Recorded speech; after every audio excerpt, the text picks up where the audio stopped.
Good afternoon, everybody. Did you have a good lunch? Yes? Okay. We're going to dive in.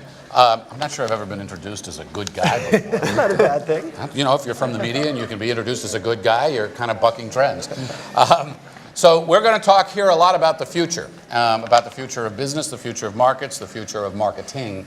And Seth Goldman, let me start with each of you, actually, if I can, to just get a sense of who you are and where this comes from. Sure. So who are you and where does this come from? So I think I describe myself as an activist. An honest tea activist? Well, starting with activist first, and honesty is my vehicle. Activist in what? Health, nutrition, environment. And where did that come from? My parents, my sister, So my family. started when you were a kid? Yeah, I grew up, worked on Capitol Hill, worked for nonprofits, and then... Did you want to be president someday? I did, yeah. It's not too late. But, you know, what's interesting is... Honest tea running for president. You might really get someplace with that. Yeah, I was working on Capitol Hill, and I liked the work, but I felt like this is a little disconnected from the actual ability to reach people, to connect with people. Mm-hmm. And so I ran an AmeriCorps program, precursor to that in Baltimore, and I enjoyed that. And I thought, you know, I think I need some management skills to be able to scale it. And then at business school, I went to the Yale School of Management, and I got awakened to this whole idea that business can be a vehicle for an activist. You can bring an agenda there. So you had this activism in you from the beginning. Scott, how about you? I am the founder of Mom's Organic Market. I started 30 years ago. Did you also have this sense of mission 30 years ago? Or did that come a little later? Well, my parents brought me up, you know, caring about issues. I was a very bad student, and so I dropped out of college. And, you know, I consider myself an entrepreneur for sure, an environmentalist. And so the environment, is this notion of environmentalism built into Mom's Organic? Well, our purpose, a lot of companies have a mission statement. We have a purpose statement, which is to protect and restore the environment. And the food plays into that because we sell organic foods mostly, so there's a lot of chemicals that are not being put into our waterways and environment. And that's part of your purpose. But we're very activist beyond just selling organic foods for the environment. We take stands, we ban bottled water. You ban bottled water? Right. Inside the company? Inside, for sale. For sale. And it's Whole Foods is highest selling category, by the way.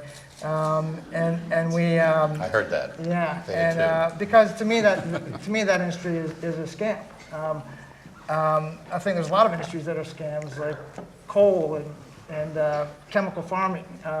So that's the level of activism that we kind of have, is we really work towards a future of environmentalism. Scott, the other Scott, you're co-founder of Sir Kensington. Yes, that's right. So in case you hadn't heard of it, Sir Kensington's is a food innovation company, and we're best known for making condiments with character. Condiments with character. So about exactly 10 years ago, my friend and I were both food lovers, we were both aspiring entrepreneurs and students at the time, and we realized that food in America was changing for the better.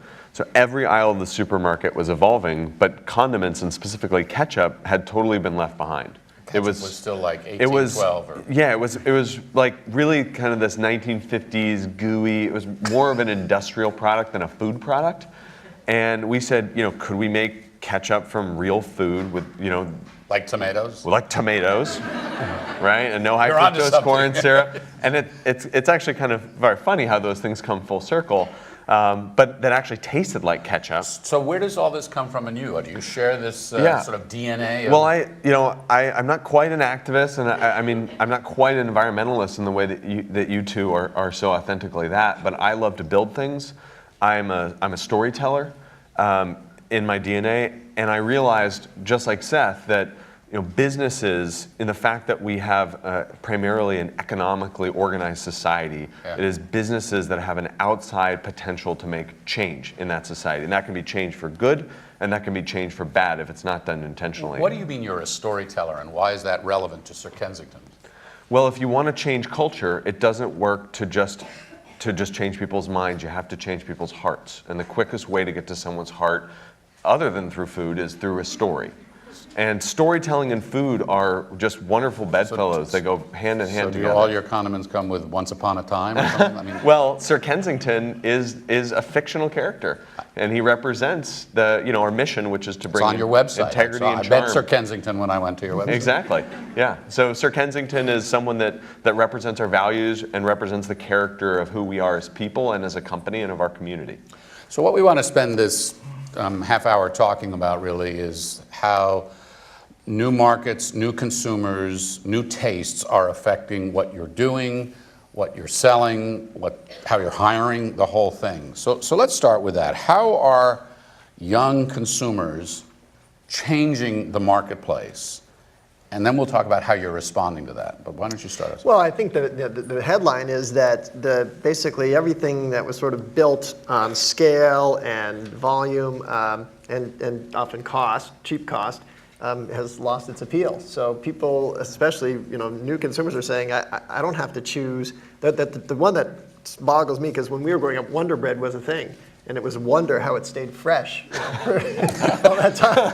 I think last check was 433 years. Yeah, right. So that's not something you can really see being sold today. It just is an example. No. And so people basically saying, I don't have to choose that. I can choose something. And so you're seeing, and I think we're good evidence. And is there a substantial difference in the millennial and younger market? Does it break demographically, or is it just a more sophisticated and choice-focused customer all around? I think it's choice-focused all around. I mean, we launched Honest Tea just because I said all these drinks are really sweet. Why is everything so sweet? How come there isn't something so sweet? And then I'm an executive chair of this company, Beyond Meat. We created this Beyond Burger because I'm a vegetarian. Said the veggie burger is a terrible product. Anybody in the room had a Beyond Burger or a non-beef burger recently? Okay. And that you wouldn't have seen. I mean, At all. If you had asked 10 years ago, you would have seen 5% of the audience say it, and they would all have had a veggie burger, and they would almost all only be vegan or vegetarian. And what's happened now is that we see these products sold, and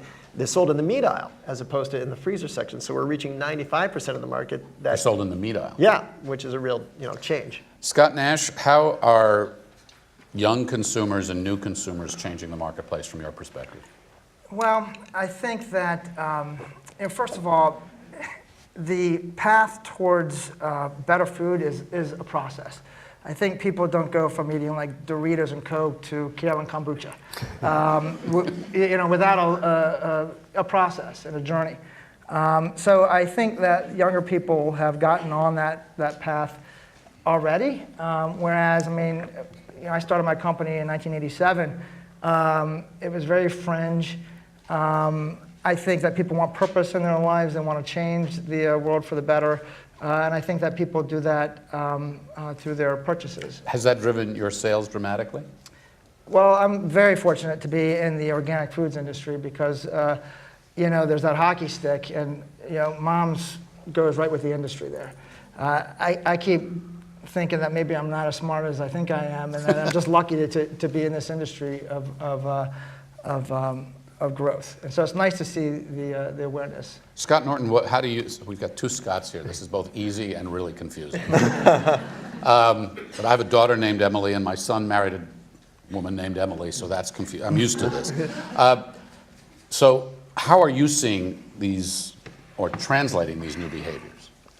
Yeah, well, what we recognize, and I think what's driving a lot of this change, is the way that information moves through our society. So it used to be, as Seth, you talked about scale, this kind of television industrial complex Right. that was from the middle out. And that was all done at scale, and that's what drove behavior. And now, because of the internet, it's not just a hub and spoke anymore, it's really node to node. And so unless you're thinking in a way that is empowering the customer and citizens to speak to each other, and you're providing the transparency that is necessary in the contemporary era, then you're not going to have that, you're not going to inspire advocates, and you're not going to inspire evangelists. And so the way we approach this is by building community and speaking in a way that's transparent and not necessarily relying on paid media as the primary demand creator. So the storytelling that you're doing is not through the typical ad, but much more through social media, I trust, and through through really omni-channel, and it's got to be omni-channel. I mean, social is an important part of it, but it's got to be through retail experiences, restaurant experiences, food trucks, labels, different events, really any by any means necessary. And both our companies have really relied on what we call field marketing, but samples, being able to connect directly with consumers, which basically leapfrogs over any media filter. Right.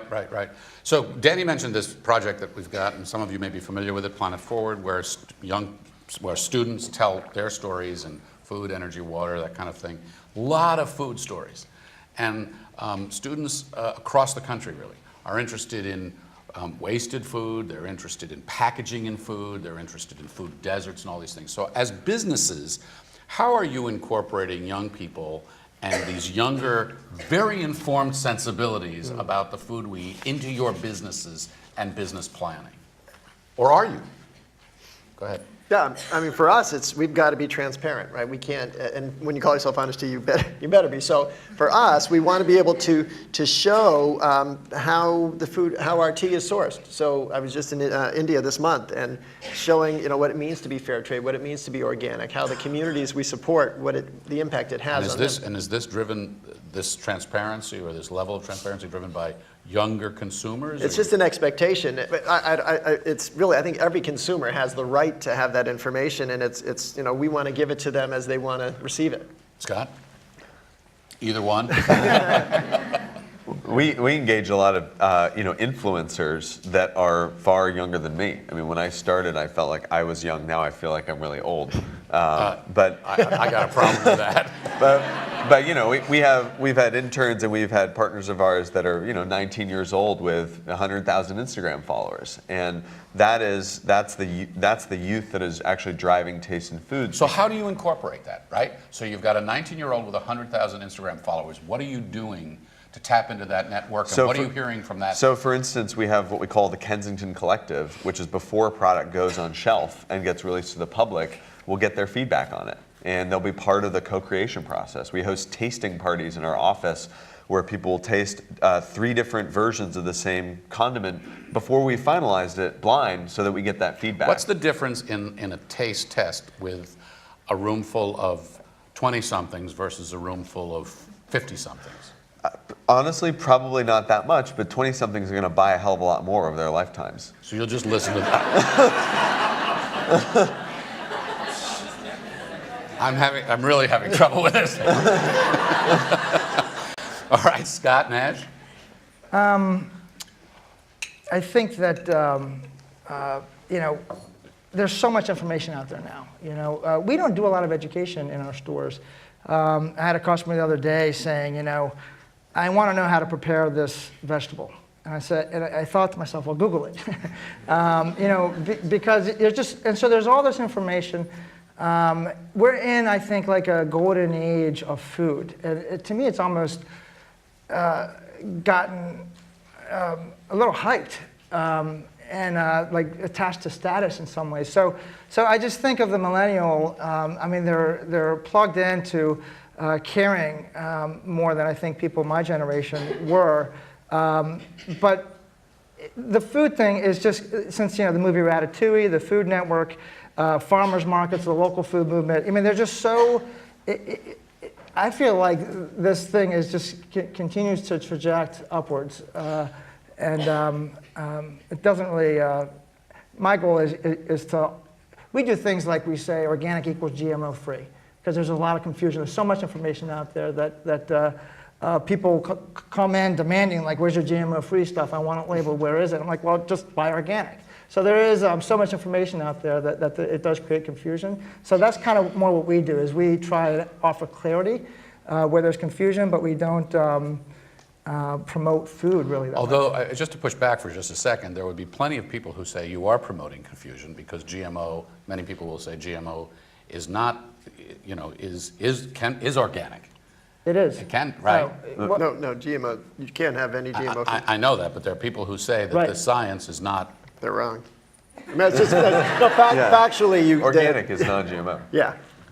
I want to come back on the subject of the millennial and younger audience, because the there's a number of survey research, a lot of survey research, which shows that younger consumers have a much higher sense of corporate social responsibility, a higher sense that they would shop and purchase products from companies that they believe have strong corporate social responsibility, that they'd be more inclined to work for companies with a higher sense of corporate social responsibility.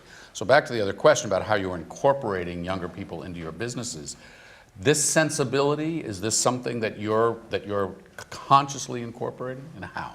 Seth? Oh yeah, I mean, we talk about it's brewed into the bottle. I mean, it's our brand, it's what we stand for. So we definitely attract people who have that interest, and we certainly, our employees kind of come in with that perspective. So part of that means when they come in,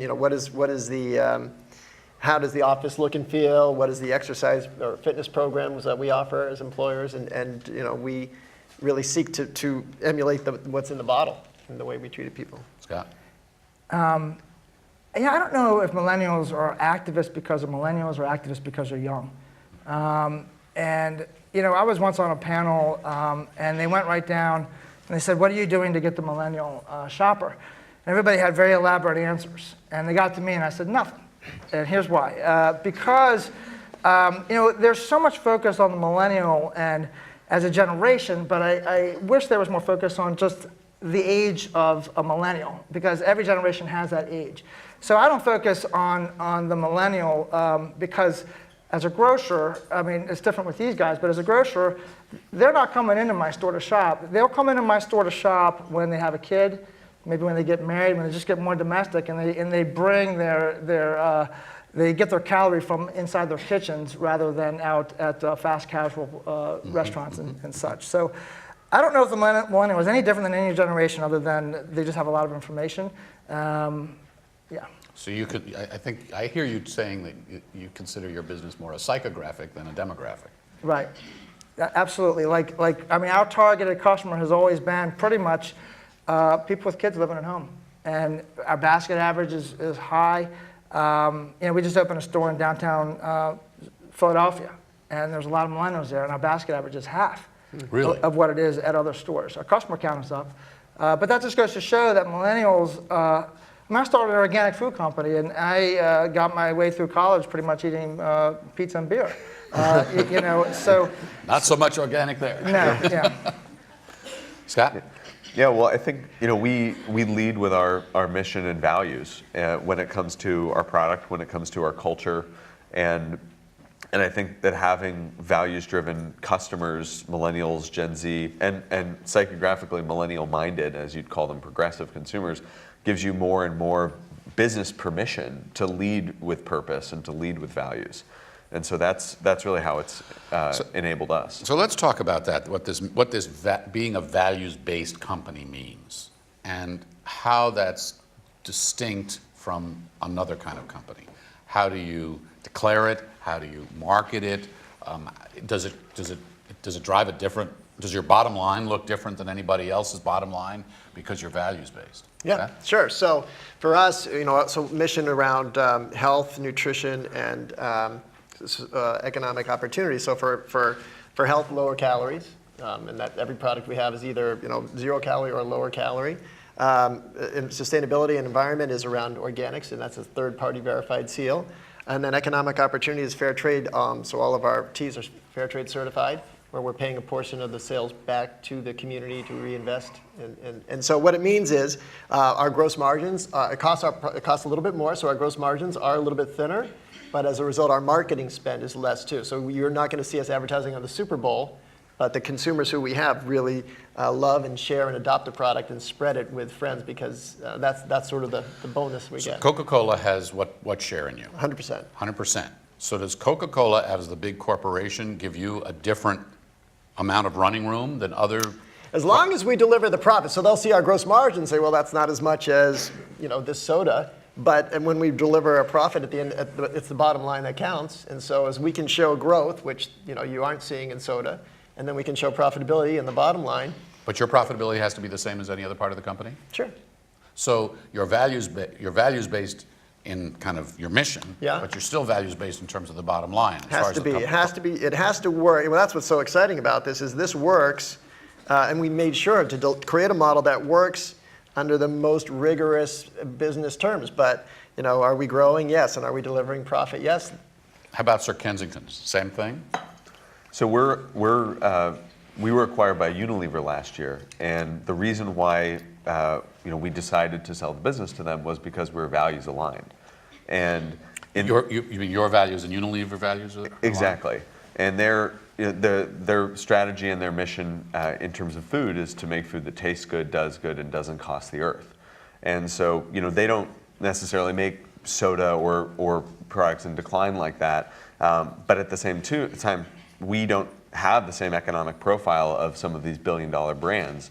But I think going back to what Seth was saying about the potential long-term need for fewer marketing dollars, and also the incredible growth that's coming from this segment, as a manager and as a shareholder representative, when you look at that growth, that is a trade-off for that bottom line profitability that they support. And Scott Nash, and you can answer this question for yourself, but in this values-based approach, you're also, all three of you, large scale. You're big companies, right? So is that required to take the values and scale the values? I mean, any company can have great values.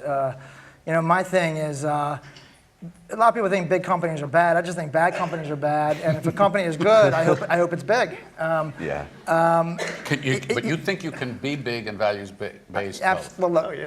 So, by the way, excellence, respect, intelligence, excellence, respect, sustainable,ty and integrity.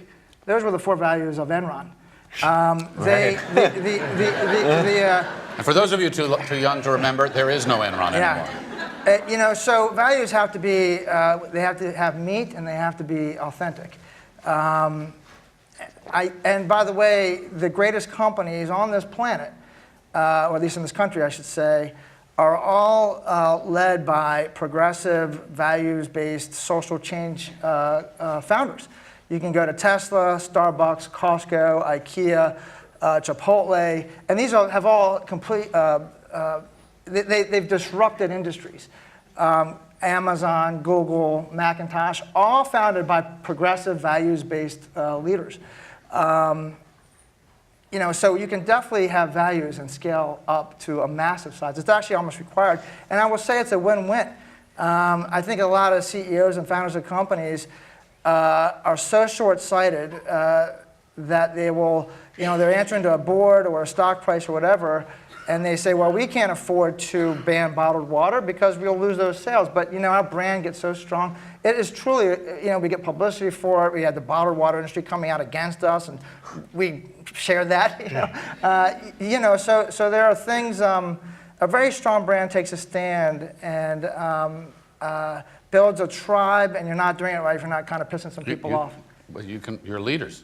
You're leaders. A good example of scale. So I said all of our teas were fair trade. It wasn't until 2016 we were able to make all of our sugar fair trade. So we only were able to do that because of scale. So it's higher impact because of the scale. I'm wondering if, by show of hands, if there's anybody in the room who's thinking of or has thought of starting a business. Anybody? Okay, lots of hands. So what are your thoughts? Good luck.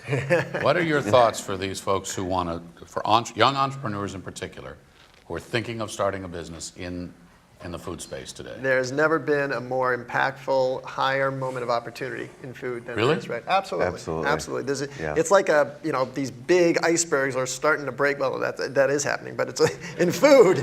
It's like Don't depress us now. Sorry. But these big icebergs are breaking up and they're not going to get put back together. And so all these opportunities in every channel, every occasion around food, and it's the opportunity to unite impact, growth, and innovation. So I say go for it. Scott Norton, what do you think? Yeah, I fully echo that and agree. The fragmentation creates so much opportunity. So how do you know where the opportunity is? How do you identify it? Well, and that would be the second part of what I would say is you have to really rely on your personal sense of purpose, your personal passion, because you're not going to be able to do that kind of market research at the beginning. And that personal sense of drive and passion, that's what's going to give you the tenacity to get where you need to go. Because as a founder, you have one decision to make, which is, are you going to quit today? And rely on your stomach. Like literally, you were hungry for a good condiment. I was thirsty for a less sweet drink. I mean, it's what you personally feel like is missing is a real thing. Yeah, if you would pay for something, if you would buy something, there are probably more people out there like you. And just prototype it, give it a shot. So is it easier to get the startup funding that you need for this kind of thing today than it was? Tremendously. Should all these people whose hands up come talk to you? There's crowdfunding opportunities. There's more VC money than there's ever been in this space. There's so much dry powder sitting on the sidelines. And, if those don't work, you can do an ICO. And there's direct channels, online. We could never, at least 20 years ago, there was no such thing as, selling through the internet, but now there is. And you can start to grow a business and get some income. And with the subscription business model, you can have a negative working capital cycle and not have to raise. What's a negative working capital cycle? Meaning your customers pay you before you have to deliver the product. Otherwise, it's 30 or 60 days before you'll get paid on something. Scott Nash, what's your observation? When I was 17, my soccer coach said to me, she says, Scott Nash, I don't know what you're going to do in your life, but it's going to have to do with food. And your soccer coach? Yeah. Why was your soccer coach commenting on your eating habits? I still to this day don't know how she knew that. Maybe I talked about it. Maybe I went, So I will say to anyone looking to get into the food industry, love food. I could never get into like the cigarette business. You know what I mean? Like there's just, or you have to have a passion for food. And then I would also just say, from an entrepreneurial point of view, I kind of believe that entrepreneurialism is almost a personality type. Where, like, I could never be a lawyer, I can't read, I can never be an engineer, an architect, So, to me, if you're going to go into business, make sure that you really hate authority and that you challenge conventional wisdom, and you're willing to take. And by the way, a risk. Entrepreneurs are not risky. We bet big pots, but we analyze through the night for weeks on end, through sleepless nights, the risk assessment. So we are not reckless risk takers. Now, we do bet big pots, and so I think that's required of an entrepreneur. Would you agree with that? The risk is an interesting conversation, because that's, you say, when do you quit your job, right? There's no question there's risk here. That's... But it's not bad risk. It's the odds are in our favor. Sorry, Seth. No, you're right. I agree. I think the other thing I'd say is don't forget the consumer. People fall in love. They'll say, I got this great sauce and it's so good, and they put it out there and they don't think about the naming, the marketing, the packaging. All of those things have to work, and the tone and message. At Beyond Meat, we were very conscious. We're not going to demonize the meat industry. 95% of the people we're trying to reach eat meat. So we want to say this is meat. It's just a different form. Each of you in your own way has been ahead of a curve, or you've anticipated a curve as it's been breaking, which is why you've been successful. If you were to look ahead and think about some of the younger consumers in this audience, where's the next, do you have a sense of where the next trend or the next demand wave is? What's your view of the future from where you sit now? So I would say macro, there's two big things happening in food. This one is this undoing of food. So that's just a simplification, a transparent supply chain, authentic ingredients, and you can sort of put it through all types of different lenses, but that's one big direction. I think another one that's happening is a redoing of food, where you use science to create a different food. So these actually sound like they are in a way in conflict. What does that mean? Like Beyond Meat, we basically have recreated a burger using only plants. Or you'll see it there's a company called Ripple Foods I'm on the board of that recreates milk using the Canadian yellow pea as the feedstock. So those to me are really interesting and creative macro directions. Scott? Please, go ahead. Like I said. Yeah. I'm a little bit at a loss. I would just say that macro as well. When I started my company, I got harassed like you're a nut. And now, of course, the industry has grown, and now it's cool. But I think that there's a reason why it's cool. To me, organic food is like almost a social movement, kind of like racism, or it's almost a civil thing, like rights almost. So it's just this thing that's good, is what I'm trying to say. Like environmentalism as well, that isn't going to go back. It's not going to go backwards. We're not going to start putting, food's trajecting up, clean food. Scott? Yeah, I think echo all those things. I think two major shifts that are happening in food in America are, one, moving away from meals, 3 meals a day, and I think it's just a tremendous sea change. Towards that what? Towards snacking. We are constantly eating, which means that the opportunities are in handheld foods. I mean, I read a report that said that people were eating less cereal because it took too long to prepare.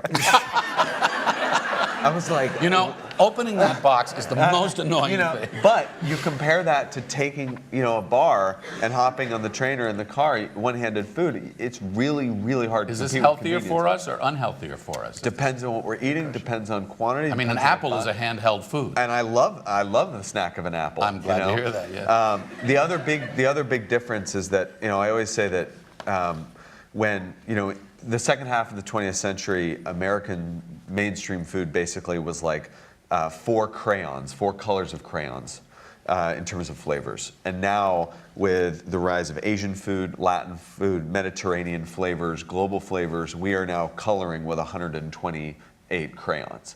And so and a lot of those cuisines actually are less meat focused, more plant focused. The flavor is coming less from fat, more from spices. So there's a really interesting opportunity there, I think.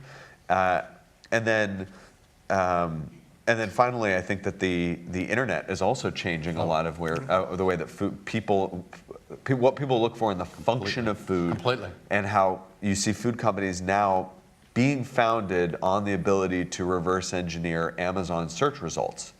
And the functional utility of certain foods shaping what used to be, the bowl of cereal is now like basically kind of an engineered, rebuilt, morning smoothie. I love that point, and we'll conclude with this. Just think about this, because I was doing this not long ago. I was at the supermarket, a good supermarket, buying good salmon, and I wanted a different recipe. So I pulled out my iPhone.